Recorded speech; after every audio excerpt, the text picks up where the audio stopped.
네, SBS 사랑방 함께하고 계십니다. 매주 목요일은 격월로 신앙서적과 고전작품들 번갈아 만나보고 있습니다. 5월 한 달은 홍정한 목사님과 크리스천을 위한 인문고전 읽어보는 시간 같습니다.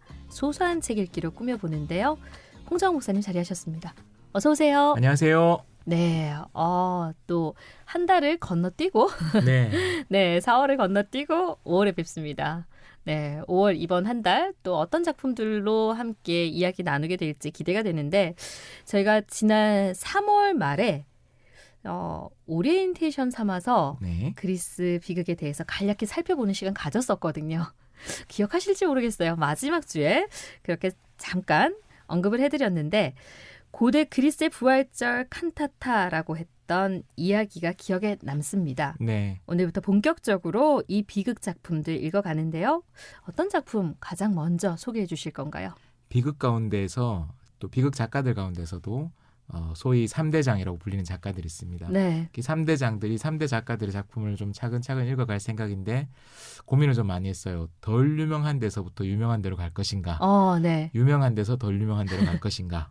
그래서 제가 믿고 따르는 우리 스승님이신 예수님의 본을 따라서 네. 예수님이 좋은 포도주를 먼저 냈다는 평가를 받은 것처럼 네. 가장 유명한 작가의 네. 가장 유명한 작품을 먼저 읽어보려고 합니다. 바로 오이디푸스 왕 이 작품을 네. 읽어보려고 합니다. 오이디푸스 왕. 자, 이 작품은 몰라도 많은 분들이 오이디푸스 컴플렉스라는 말은 들어보셨을 것 같고 아실 네. 것 같아요. 네네. 이 말이 여기서 나온 건가요? 네, 정확합니다. 그 프로이트, 네. 우리가 잘 알고 있는 지그문트 프로이트가 창시한 용어죠. 오이디푸스 콤플렉스. 이 그리스 신화에도 오이디푸스 이야기가 나오고 네. 그 사람들이 당시 고대 그리스 사람들은 다 알던 이야기였죠. 이 신화 속 영웅 오이디푸스를 소재로 다시 창작해낸 소포클레스의 비극 오이디푸스 왕에 나오는 이 오이디푸스의 이야기를 가지고 만든 심리학적인 개념입니다. 네. 인간의 행동을 설명하기 위한 용어이죠. 아주 간단하게 말하면 어린 남자아이가 네. 엄마를 독차지하려고 하면서 그 과정에서 아빠를 경쟁 상대로 보면서 컴플렉스를 느끼고 증오하는 마음을 갖는 것이죠. 네. 제가 아내와 이렇게 스킨십을 하고 있으면 그 아들이 갑자기 달려왔습니다. 아주 어릴 때부터. 아주 멀리서 장난감을 가지고 다른 짓을 하고 있다가도 엄마와 아빠가 서로 좋아하는 것 같다라는 상황이 보이면 후다다다닥 뛰어들어와서 사이에 끼어듭니다. 네. 사이에 끼어들어서 엄마와 저 사이를 떼놓고 자기가 거기 그 자리 간다든지 아니면 조금 크고 나서는 떼놓지 않고 나도 함께 하게 달라라고 이제 그 자리에서 이렇게 같이 하려고 하는 거죠. 그리고 조금씩 크다 보면 아들들이 아빠를 따라 하려고 할 때가 있어요. 이게 이제 프로이트식으로 설명하자면 원래는 엄마를 독차지하고 싶어서 아빠를 제거하고 싶은 거죠. 네. 살해하고 싶은 거죠. 아버지 살해, 부친 살해의 욕구를, 증오를 느끼는데 그런데 내가 아빠를 제거하려고 했다가 자칫하면 내가 제거될 수도 있겠다. 아빠를 이길 수 없겠다라는 두려움이 있는 거죠. 두려움이 있으면 그 아버지에 대한 증오를 어떤 감정으로 바꾸냐면 선망으로 바꾸는 겁니다.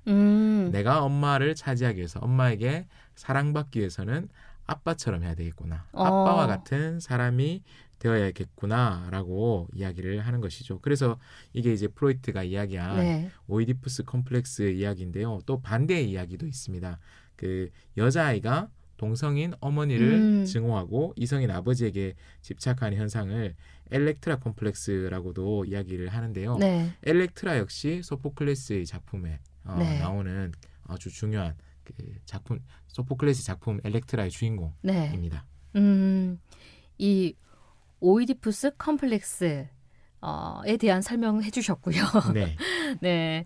이 말이 오늘 소개할 이 작품에서 네. 이제 나온 말이다라는 걸 말씀을 드렸는데 그렇다면 이제 이 작품 속으로 들어가 봐야 될 텐데요. 어떤 줄거리를 가지고 있는 작품인지 줄거리 소개부터 들어볼까요? 네. 네, 이 작품은 시간 순서대로 쭉 진행되지 않습니다. 이 작품을 읽어보면 시간적으로는 거의 후반부에 해당하는 장면에서부터 작품이 시작됩니다. 네. 고대 그리스의 많은 도시 국가들 중에 테바이라는 곳이 있었습니다. 네. 테베라고도 했죠. 이 테바이에 무서운 전염병이 도는 거죠. 음. 전염병이 막 돌고 있으면서 수많은 사람들이 아프고 네. 죽어가고 할 때 고대인들은 당연히 지금처럼 이건 바이러스의 문제다 네. 라고 혹은 뭐 세균의 문제다 이렇게 판단하지 않죠. 이건 신이 노했고 신이 노한 까닭은 그 통치자가 통치를 잘못했기 때문이다라고 생각을 했습니다. 물론 현대인들도 방역을 제대로 못해서 그렇다 네. 통치자를 원망할 수도 있겠지만 고대에는 네. 이 농도가 더 진했죠. 백성들의 탄원이 계속되자 당시 테바이의 왕이었던 오이디푸스 왕이 이 문제를 해결해야만 하는 상황이었던 네. 거죠. 신의 진노로 혹은 신의 벌로 이러한 전염병이 퍼졌다면 문제를 해결하기 위한 방법도 신에게 가서 물어봐야 되는 것이죠. 고대 그리스 신화의 많은 신들 가운데서 특별히 지혜의 신, 신탁을 내는 신으로 유명한 신이 아폴론입니다. 네. 델파이에 있는 아폴론의 신전에 사람을 보냅니다. 네. 자신의 처남인 크레온을 보내서 아폴론의 신탁을 가져와라 라고 하는데요. 크레온이 신탁을 가지고 옵니다. 오이디푸스 이전에 테바이의 왕이 있었어요. 네. 라이오스라는 왕이 있었는데요. 이 라이오스 왕이 누군가의 손에 살해되었다는 거죠. 그래서 이 라이오스가 살해된 이 사건, 이 억울함을 제대로 풀어주지 않으면 이 전염병이 계속된다라는 신탁을 듣게 됩니다. 네. 왕으로서 오이디푸스가 이 성난 백성들 앞에서 어떻게 되겠습니까? 내 이 자리를 걸고 반드시 그놈을 작살내겠어 네. 라고 했습니다. 그리고 이제 수사를 해야 되지 않겠습니까? 근데 이상한 거예요. 수사를 하면 자꾸 어디서 이제 꼬리가 잘리는 겁니다. 아무도 진범이 누군지를 말하려 하지 않는 것이죠. 사건의 실체에 대해서 임금님 궁금해하지 마세요. 더 하시면 다칩니다. 네. 이런 느낌으로 자꾸 이제 알려주지 않는 거예요. 그러면서 이거 어떻게 하면 좋을까라고 할 때 오이디푸스의 뇌리에도 좀 몇 가지 사건들이 과거의 기억들 이런 것들이 막 이제 네. 스쳐갑니다. 사실 오이디푸스도 어린 시절 평범하지 않은 네. 과거를 가지고 있었던 거죠. 왜냐하면 그도 이런 예언을 받았거든요. 내가 언젠가 아버지를 죽이고 네. 어머니를 아내로 삼을 운명이다라고 그런 예언을 자기도 들었던 거예요. 네. 오이디푸스는 그러한 이야기를 듣고 나서 어떤 행동을 했었냐면 그 당시에 그는 코린토스 왕의 아들이었습니다. 우리 아버지를 그럼 내가 죽이고 어머니와 결혼한다니 이건 있을 수 없는 일이다. 이 운명에서부터 이 신탁에서부터 내가 벗어나야 되겠다. 다른 곳으로 가자라고 해서 다른 곳으로 오고 하다가 테바이의 왕이 됐던 거거든요. 네. 그런데 마침 그때쯤 고향인 코린토스에서 전갈이 옵니다. 고향으로 가는 게 좀 꺼려지지만 아버님이 돌아가셨잖아요. 네. 내 손에 돌아가시지 않았구나. 이 비참한 운명을 피해갔구나라고 했는데 그에게 찾아온 사자가 그의 출생의 비밀을 얘기해 주는 거죠. 당신은 코린토스 왕의 친아들이 아닙니다. 네. 당신은 사실 산에 목자, 양치기가 주어서 왕에게 바친 아이입니다. 자식이 없었던 왕이 당신을 아들로 키웠습니다. 그러니 코린토스 왕은 당신의 아버지가 아니니 그를 죽일 걱정도 필요 없고 당연히 어머니도 왕비도 친어머니가 아니니 그녀와 결혼할 걱정도 없다. 편안하게 생각해라 라고 이야기하게 된 것이죠. 그런데 사건들이 차차차차작 퍼즐이 네. 맞춰지기 시작합니다. 더욱더 과거로 올라가 보면 오이디푸스의 선왕이었던 라이오스 왕이 아들을 낳았죠. 네. 우리는 이제 다 알고 있죠. 그 아들이 누구입니까? 바로 오이디푸스였던 것이죠. 네. 라이오스 왕과 이오카스테 왕비 사이에서 오이디푸스라는 아들이 태어났습니다. 이 아들이 태어났을 때 그때도 신탁이 있었던 거죠. 네. 신탁이 어떤 내용이었느냐? 이 아들은 아버지를 죽이고 네. 어머니와 결혼할 것이다. 라이오스 왕 너는 아들에게 죽고 너의 아내는 아들에게 뺏길 것이다. 이런 신탁을 받게 되었던 것이죠. 그러니 어떡하겠습니까? 이 자식과도 나눌 수 없는 것이 권력이라고 했는데 권력은 물론이고 생명, 아내까지 빼앗으러 간다. 라고 하면 견딜 수 없죠. 저도 우리 아들이 아내와 제 사이에 끼어들면 가끔 아주 가끔 분노를 느낄 때가 있습니다. 네. 이 자식 벗어요. 한번 혼내줘 라고 하는데 지금 요즘 우리 아들은 저를 점점 겁내지 않고 있습니다. 점점 크고 강해지고 있기 때문에 저도 전력을 다하지 않으면 질 것 같다라는 네. 생각을 할 때가 있는데요. 이 라이오스 왕이 이 일을 어떻게 할까 하다가 이 아들을 처리해야 되겠다. 네. 라고 생각한 거죠. 그래서 아랫사람에게 맡깁니다. 버려라. 네. 죽여라. 근데 우리가 알고 있는 유명한 이야기들, 백설공주도 마찬가지고요. 하수인들에게 맡겼을 때 이 하수인들의 마음이 약해져서 처리하지 못해서 뒤에 이야기들이 쭉 이제 이어지는 거죠. 네. 만약 라이오스 왕이 그 아들을 처리하라라고 맡긴 것이 명령대로 이루어졌다면 이 이야기는 한 10페이지 정도 이내로 끝나서 지금까지 오이디푸스 왕을 사랑해주신 여러분 감사합니다. 10페이지로 끝났을 텐데요. 네. 산에 버려진 아이가 이웃나라 코린토스 양치기의 손에 이제 구출되고 네. 그래서 코린토스 왕의 아들 양자로 자라게 된 것이죠. 그리고는 코린토스의 왕자로 자랐던 오이디푸스가 성장기에 자신의 운명에 대한 예언을 뒤늦게 듣게 되고 네. 이 운명을 피하기 위해서 코린토스를 떠났던 것이죠. 코린토스를 떠나서 여기저기 여행하던 중에 테바이의 왕이었던 라이오스와 그의 부하들 일행을 마주치게 네. 되었던 것입니다. 그런데 테바이의 왕 라이오스가 성질이 보통이 아니었죠. 그래서 좁은 길에서 이 두 무리가 시비가 붙었습니다. 네. 왕의 무리와 오이디푸스가 이제 시비가 붙은 겁니다. 쉽게 말해서 길 비켜. 네. 길을 비켜. 자기는 왕이잖아요. 네. 나이도 많잖아요. 우리 식으로 하자면 이거겠죠. 몇 살이야? 네. 네 나이가 몇 살이나 먹었는데 지금 젊은 놈의 자식이 이러면서 시비가 붙은 거죠. 그러니까 이 젊고 혈기가 넘치는 오이디푸스. 더군다나 왕의 아들, 네. 왕자로 자랐잖아요. 잘 먹었단 말이죠. 신체 발달도 좋았을 테고 그리고 왕의 아들로서는 고대 그리스는 우리가 플라톤이나 소크라테스 이런 사람들 때문에 약간 오해하는 면이 있는데 그리스 사람들은 기본적으로 대체로 그 싸움꾼들 그리고 해적들 이런 사람들이 많았습니다. 네. 그러니까 고대 그리스에서 그 우수한 남자, 뛰어난 남자라고 하면 플라톤이나 소크라테스처럼 공부 잘하고 말 잘하는 사람이 아니고요. 네. 팔뚝 굵은 사람, 네. 필요할 때 남의 거 잘 가져올 수 있는 사람 이런 사람이었거든요. 왕의 아들로 자라났다는 건 그런 그 격투와 약탈 이런 것에 전문가로 훈련되는 과정이었던 것이죠. 그래서 나이든 라이오스 왕과 젊은 오이디푸스가 시비가 붙은 것입니다. 네. 저는 이 부분을 읽을 때마다 두려움을 느낍니다. 언젠가 우리 아들이 나보다 힘이 세졌을 지금 때. 점점 네. 사실 아직 초등학교도 졸업 안 했는데 저 비슷할 정도니 네. 고등학생쯤 되면 제가 완전 제압당하겠구나 걱정을 하고 있거든요. 근데 간단하게 제압하는 정도로 끝나지 않고 우리말에 초주검이란 말 있죠. 초주검에서 초를 떼야 됩니다. 라이오스 왕이 주검이 되어버렸습니다. 네. 죽은 거죠. 시신이 되어버린 겁니다.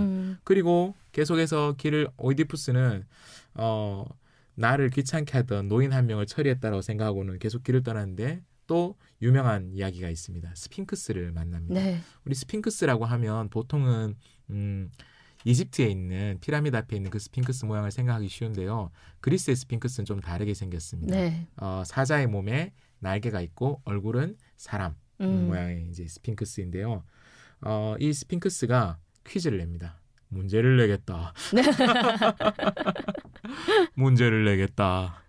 아침에는 4발로 걷고 점심에는 2발로 걷고 저녁에는 3발로 걷는 것이 무엇이냐? 자, 우리는 이걸 답을 다 알죠? 네. 너무 유명한 퀴즈이기 때문에 제가 다른 문제를 내겠습니다. 아나운서님 맞춰주십시오. 문제를 내겠습니다. 그래서 저에게 방송 전에 물어보셨군요. 수수께끼 좋아하십니까? 네. 자, 문제를 내겠습니다. 한국 반찬 중에서 그 이름이 가장 긴 반찬의 이름은 무엇입니까? 네? 우리의 식탁에 자주 올라오는 반찬 가운데 그 이름이 가장 길고 긴 반찬의 이름은 무엇입니까? 김. 네. 네. 예. 김이라고 하시면 안 되죠. 김. 네. 제가 최근에 수수께끼 책을 봤거든요. 네. 여기서 그 효과가 나타나네요. 제가 갑자기 정수리 땀이 나네요. 이걸로 시간 한 2, 3분 정도 잡아먹으려고 했는데. 네. 근데 이 스핑크스의 퀴즈는 그것이었죠. 인간. 네. 태어났을 때는 네 발로 발. 기는 동물처럼 어린 존재. 네. 그리고 점심 때 인생의 절정기, 점심이라는 건 해가 이제 네. 가장 이제 높은 곳에 떠 있는 그 시간이잖아요. 정오. 인생에서 가장 힘이 왕성한 젊은 시기에는 자기 두 발로 걷는, 그리고 인생의 저녁, 나이 들었을 때는 지팡이에 네. 의지해서 세 발로 걸어가는 인간의 모습을 이렇게 그 퀴즈로 냈던 것이죠. 오이디푸스가 그걸 맞추는 순간 스핑크스가 부끄러워 하고는 자살을 합니다. 네. 패배를 인정하고. 네. 그런데 이 스핑크스를 없앤 것이 오이디푸스라는 걸 아니까 테바의 사람들이 난리가 난 겁니다. 만세! 왜냐하면 스핑크스 때문에 테바이가 사실은 난리가 났었거든요. 정말 고통을 겪고 있었거든요. 네. 그리고 라이오스 왕이 오이디푸스와 마주쳤던 것도 실은 스핑크스가 나타나서 나라를 쑥대밭으로 만들고 있기 때문에 왕으로서 어떻게 하면 이 스핑크스를 퇴치할 수 있을 것인가, 신의 뜻을 묻기 위해서 길을 떠나던 중이었던 네. 것이죠. 그래서 스핑크스를 퇴치한 그 나라의 위기를 구한 영웅, 구국의 영웅이 된 겁니다. 네. 구국의 영웅 오이디푸스. 그리고 마침 왕이 네. 공석이었던 거죠. 당신이 우리의 왕이 되어 주십시오. 네. 라고 하고, 현대 한국인의 감성으로 잘 이해하기 힘들지만 고대 그리스, 또 그리스뿐만 아니라 굉장히 많은 고대 이야기에서는 당연한 것인데요. 왕의 가장 이 사람이 어쨌든 공식적으로는 왕의 혈통이 아니잖아요. 네. 그러면 왕이 될 수 있도록 명분을 만들어 주려면 왕가와 결혼을 통해서 왕가의 네. 일원이 되게 하는 게 가장 합당한 방식이었던 거죠. 그래서 딸이 있었다면, 공주가 있었다면 네. 공주의 남편, 사이 네. 부마로 삼아서 왕위를 물려줄 수 있었을 텐데 공주도 없었던 거죠. 그래서 왕위 계승권을 거의 나눠 가지고 있었던 왕비와 결혼함으로써 그 왕비와 결혼함으로써 이 사람이 왕이 된 것이죠. 네. 결국 예언대로 오이디푸스는 아버지를 죽이고 어머니와 결혼했습니다. 네. 그리고 4아이를 낳았습니다. 2딸과 2아들을 낳고 살고 있었습니다. 나라를 잘 다스렸죠. 그런데 그의 행동 때문에 테바이의 전염병이 퍼지고 온 국가가 위기에 빠졌다라는 것을 오이디푸스가 결국은 알게 된 것입니다. 네. 자신이 테바의 태생이고 라이오스의 자식으로서 네. 그를 죽인 범인이며 왕비인 이오카스테는 자신의 어머니라는 것을 알게 된 것이죠. 네. 결국은 태어나지 말아야 될 자가 태어나고 살지 말아야 될 자가 살았다는 것을 알게 된 오이디푸스가 어머니 이오카스테는 자살을 했고요. 네. 오이디푸스는 살아있는 진짜 아버지 어머니도 알아보지 못하는 이 눈을 가지고 살아서 못하겠느냐 하고 스스로 자기의 눈을 찔러서 장님이 되는 것. 네. 그래서 그 나라를 떠나는 것으로 오이디푸스 왕의 이야기가 마무리가 됩니다. 그러니까요. 왜 비극인지 네. 줄거리를 들어보신 분들은 이래서 고대 비극의 대표작이구나라고 생각을 하실 텐데 네. 자, 이렇게 줄거리를 말씀을 해주셨어요. 그런데 이 작품이 오늘 우리에게 어떤 이야기를 들려주는지 거기에 대한 말씀도 좀 듣겠습니다. 네, 오이디푸스 왕을 볼 수 있는 관점이나 얻을 수 있는 교훈, 메시지 굉장히 많을 텐데요. 간략하게 한두 가지 정도만 보자면 네. 첫 번째로 등장인물들은 신탁을, 특별히 라이오스와 오이디푸스 이 두 사람은 이 신탁을 자신의 의지로 거부해 보려고 무진애를 썼습니다. 라이오스는 자기가 죽고 아내를 뺏기는 그런 또 나라를 뺏기는 이런 상황을 피하기 위해서 가장 가까운 혈육이라고 할 수 있죠. 아들을 비장하게 이제 죽이는 결정을 하면서 자기 앞에 떨어진 운명을 피해 보려고 했었죠. 오이디푸스도 마찬가지였습니다. 네. 자신의 운명에 대한 예언을 듣고 내 손으로 아버지를 죽이고 어머니를 취한다는 이건 말이 안 된다. 그럴 것이라면 내가 아버지를 떠나겠다라고 네. 해서 코린토스 왕의 곁을 떠났습니다. 네. 두 부자 모두 이른바 운명을 피하기 위해서 자신이 할 수 있는 여러 가지 일들을 이렇게 시도할 수 있는 한에 최선을 시도했던 것이죠. 그런데 고대 그리스의 비극들이 반복적으로 들려주는 주제가 있습니다. 이 신으로 상징되는 거대한 운명 앞에서 인간이 얼마나 무력한가. 네. 그럼 이 인간의 무력함으로 무력감을 안겨주는 것에서 끝나는 것이 아니고요. 고대 그리스의 비극 또 서사시들이 공통적으로 중요하게 강조하는 미덕이 있습니다. 인간이 피해야 할 것. 가장 인간이 가져서는 안 될 태도, 휴브리스라고 합니다. 영어 이렇게 휴브리스틱 이제 여기서 나왔죠. 오만함. 네. 우리는 대체로 자신의 운명을 자신이 개척할 수 있다. 네. 내 인생, 나의 운명은 나의 것이다. 라는 생각이 넘치는 시대를 살고 있습니다. 네. 그런데 실은 이것이 매우 어린 사고방식이죠. 왜냐하면 우리가 어릴 때는 무엇이든 될 수 있는 것처럼 생각하잖아요. 무엇이든 될 수 있고 또 무엇이든 할 수 있는 것처럼 생각합니다. 일종의 전능감을 가지고 네. 살아갑니다. 그런데 1살, 2살 나이를 먹어갈수록 내가 전능하지 않다. 내가 내 뜻대로 세상이 되지 않구나. 뜻대로 되지 않으니 그것이 인생이구나라는 것을 배워가지요. 오만함을 꺾는 과정이 사실 성인이 되어가는 과정이기도 하죠. 그래서 다른 이들의 도움을 아주 감사히 받아들일 수 있고 또 그리스도인들 같으면 인간의 능력을 초월한 하나님의 신적인 도움에 기댈 수밖에 없는 그런 것이 참된 인간이 되어가는 성숙한 인간이 되어가는 과정이죠. 이 오이디푸스 왕에서 라이오스와 오이디푸스가 보여줬던 것은 이러한 성숙함이 없는 휴브리스가 가득한 인간들이었던 것이죠. 네. 오만함, 자신의 운명, 신에게서 신탁으로 떨어졌던 그 운명을 자신의 의지로 때로는 비정한 방법으로 바꿔보려고 하는 것이 어떻게 좌절되었는가. 네. 이것이 한편의 교훈이라고 할 수 있고요. 그리고 또 다른 한면으로 전혀 다르게 접근할 수 있는 관점도 있습니다. 오이디푸스는 마지막까지 진실을 보려고 했습니다. 마지막까지 그 진실을 피하려 하지 않았어요. 오이디푸스의 어머니이자 아내였던 이오카스테는 뭔가 이상한 낌새를 받았습니다. 그래서 이 사실에 진실에 더 이상 접근해 가지 말고 덮어두기를 원하는 그 네. 말을 했었죠. 그런데 오이디푸스는 그럴 수 없다라고 했었습니다. 알아야 된다. 어쩌면 저는 이것이 인간이 갖는 위대함이기도 합니다. 이 휴브리스가 인간을 망치기도 하지만 내가 잘못한 것, 내가